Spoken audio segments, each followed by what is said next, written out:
Hey guys, today I'm going to teach you how to create TRC 20 account using Trust Wallet to send and receive USDT. So be sure you stay throughout the whole video so you don't miss any steps. Hope you will like this video and subscribe to my channel tutorial lore.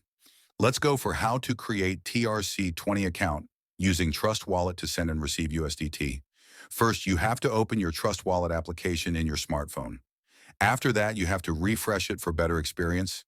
After that, you have to scroll down and find the option named Manage Crypto and then click on it. After that, you will be redirected here. Now you can search and find the USDT, for example, in searching USDT, and then click on it and then click on Receive option. Now your QR code and your USDT address will be visible.